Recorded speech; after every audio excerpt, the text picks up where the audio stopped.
Kita lanjutkan kembali dialog kita di Breaking News dengan Pijaro Gozali, pengamat Timur Tengah. Mas Pizarro, ini berbicara soal Pulau Kark yang tadi Anda sempat menyinggung adalah salah satu pulau yang sangat penting. Sebetulnya seberapa penting pulau ini? Sehingga Amerika Serikat begitu bernafsu untuk menguasai Pulau Kark ini. Ya, Mas Adit, sejak tahun 84 ya, CIA sudah mengidentifikasi Pulau Kark ini sebagai pulau yang paling punya sistem vital bagi ekonomi Iran. Maka kalau kita ada istilah Jawa adalah kunci, maka Pulau Kark adalah kunci bagi ekonomi Iran. Kenapa? Karena 90% ekspor minyak melalui Selat Hormuz itu dikendalikan melalui Pulau Kark ya. Maka itu Amerika Serikat sangat bernafsu untuk menguasai pulau ini. Bahkan Donald Trump ya pada tahun 88 itu sudah punya impian dia untuk bisa menguasai Pulau Kark ya. Bayangkan ya, itu 88 dia masih jadi pengusaha dan dia sudah mengatakan bahwa ini pulau yang sangat vital bagi Iran. Pulau ini hanya sekitar 8 km persegi, tetapi dia bisa menampung 30 juta barrel minyak. Dan sekarang Pulau Kark itu sedang menampung 18 juta barrel. Bayangkan begitu sangat besarnya dan vitalnya dan pentingnya Pulau Kark ini. Maka istilahnya ya, kalau kemudian Iran belum bisa dikuasai, kalau kemudian Selat Hormuz belum bisa diambil oleh Amerika Serikat, maka pilihan untuk menguasai pulau ini menjadi salah satu prioritas bagi Amerika Serikat. Tetapi ini kan tidak mudah untuk kemudian dikuasai oleh Amerika Serikat. Iran sudah memasang banyak sekali persiapan dan antisipasi karena dia sudah mengidentifikasi sejak lama ini pulau yang tadi saya katakan ya sejak tahun 84 itu sudah diidentifikasi, sudah diincar oleh CIA. Maka dia memasang sistem pertahanan udara di sana, memasang prajurit di sana, memasang sistem ranjau di sana, dan kemudian Iran juga sedang mempersiapkan perang semesta, ya, perang yang melibatkan masyarakat banyak untuk kemudian berhadapan dengan Amerika Serikat ketika Amerika Serikat akan melakukan invasi darat kepada wilayah Iran. Ini akan mengulangi skenario yang sama, di mana hal yang sama juga pernah terjadi, ada perang semesta dari masyarakat Irak juga turun melawan agresi yang dilakukan oleh Amerika Serikat.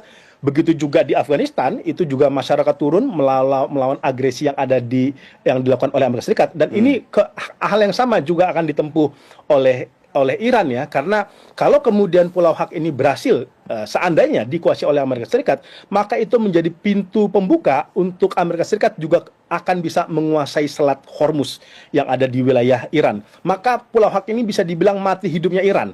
Ya, ini bisa dibilang pertaruhan militer Iran dan pertaruhan ekonominya agar tidak kemudian dikuasai oleh Amerika Serikat. Tetapi lagi-lagi ini bukan hal yang mudah sebenarnya bisa dilakukan oleh Amerika Serikat. Ingat, ini dia akan melakukan invasi kepada wilayah Pulau Kark ya, dan kemudian pulau ini sudah dibentengi secara militer oleh Iran, dan Iran akan perang habis-habisan untuk mempertahankan pulau ini untuk tidak jatuh ke tangan Donald Trump. Baik. Ini berbicara tadi kita lihat di paket tayangan sebelumnya ada rantai manusia yang siap mendukung pemerintah Iran untuk mempertahankan Pulau Kark ini. Artinya warga di sana pun tahu ya seberapa pentingnya pulau ini.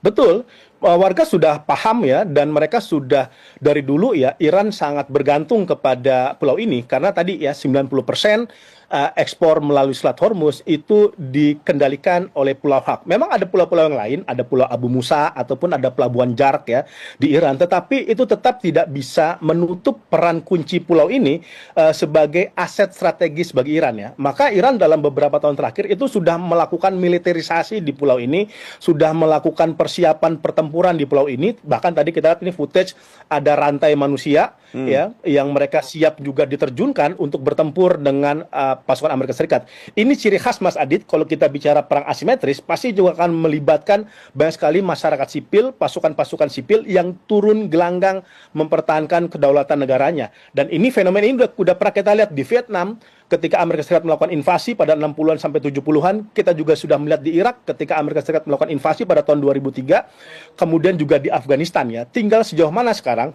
keutuhan, kesolidan masyarakat Iran untuk menghalau serangan ini. Kita bisa melihat ya, salah satu cara untuk membuat Amerika kemudian bisa mundur ya dengan membuat perang yang betul-betul menguras energi dan ongkos militer Amerika Serikat. Dan itulah yang terjadi di Afghanistan ya. 2 dekade mereka berperang tidak hanya dengan Taliban tetapi terhadap masyarakat Afghanistan, dan akhirnya mereka terkuras ekonominya dan akhirnya mereka menyepakati kesepakatan keluar dari wilayah Afghanistan pada tahun 2021 gitu.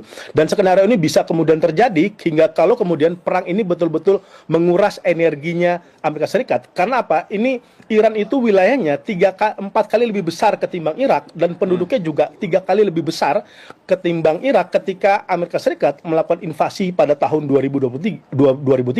Dan jangan lupa kontur wilayah Iran itu pegunungan, tidak mudah dilalui invasi darat, tidak sangat menyulitkan pihak-pihak yang ingin melakukan invasi darat di sana, medan-medannya terjal, dan ini juga bisa membuat kesulitan Amerika Serikat untuk benar-benar menguasai wilayah Iran.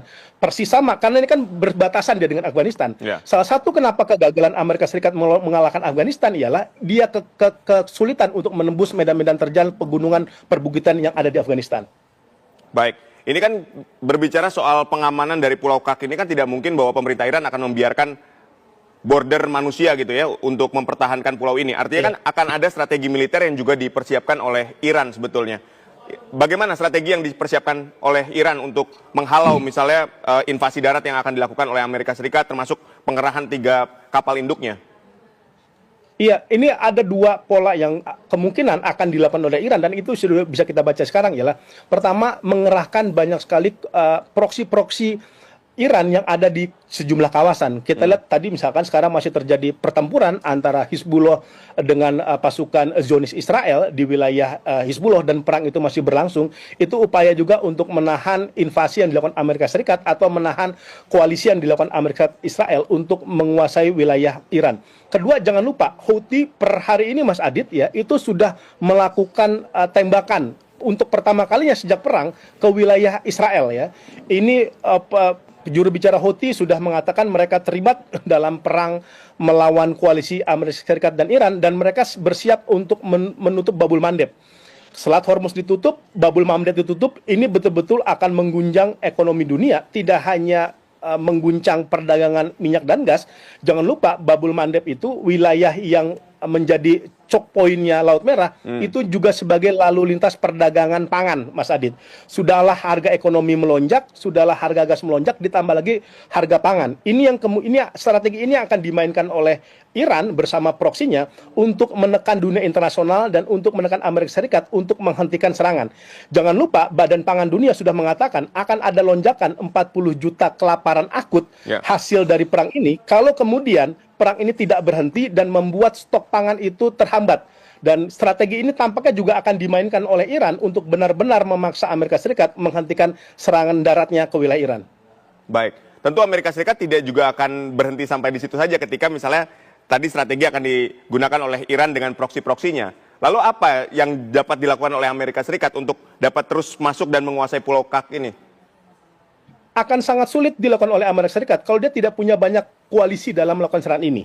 Ya, karena kita melihat sekarang ya, dengan ditopang oleh Israel saja, Amerika Serikat itu masih gagal menaklukkan wilayah Iran. Bahkan yang terbaru, Panglima Militer Israel, Eyal Zamir, mengatakan mereka bisa dikatakan sudah burn out dalam melakukan perang ini, karena pasukan cadangan yang diterjunkan itu udah bisa dibilang udah over capacity ya. Seharusnya kan pasukan cadangan itu dilibatkan hanya 1-2 kali pertempuran Mas Adit karena itu masyarakat sipil yang dipersenjatai.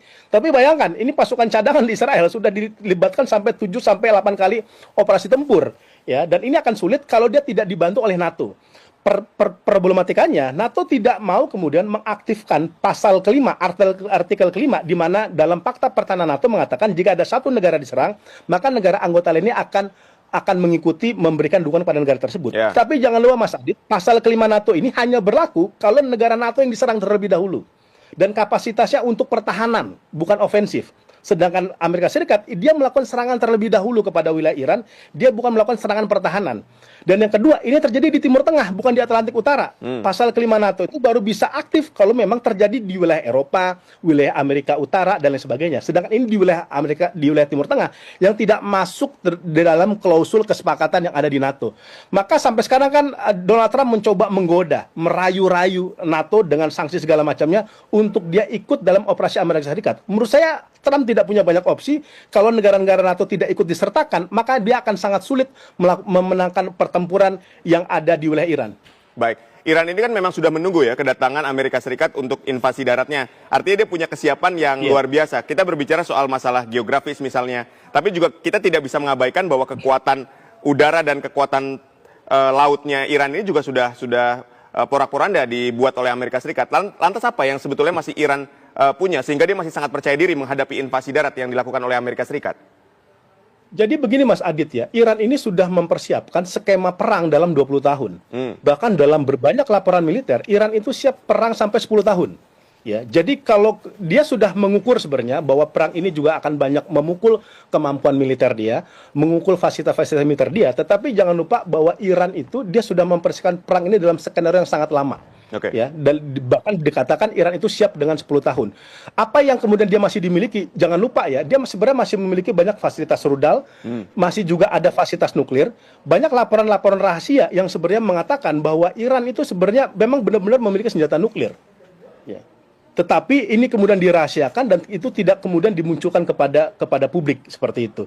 Jadi menurut saya masih ada beberapa stok persenjataan yang dimiliki oleh Iran, dan jangan lupa Iran ini dia sebagai sebuah negara ideologis yang walaupun jenderal-jenderalnya itu gugur, jenderal tewas, itu relatif bisa melakukan kaderisasi secara cepat atau tongkat estafet perlawanan yang terus berkesinambungan melawan Amerika Serikat. Menurut saya modal ideologis dan modal moral itu sekarang yang dimainkan oleh Iran untuk terus bertahan melawan gempuran dari Amerika Serikat dan Israel. Tetapi kalau serangan tadi ya, hanya serangan udara, serangan roket dilakukan kepada Iran, jangan lupa Mas Adit, dalam militer, rezim tidak akan jatuh, rezim tidak akan berubah hanya dari langit. Dia harus ada pertempuran via darat, tetapi ini kan gambling bagi Amerika Serikat, karena kita jika kita berkaca dalam kasus perang di Irak, bahwa Amerika Serikat itu keluar 2 triliun US dollar, bayangkan. Itu pada tahun 2003. Sekarang udah 2026 Mas Adit. Banyak prediksi mengatakan jumlahnya bisa berkali lipat dari itu semua. Dan apakah Amerika itu siap dalam melakukan perang yang begitu sangat panjang? Sekarang saja perang sudah memasuki 1 bulan ya, ini sekarang 28 Maret.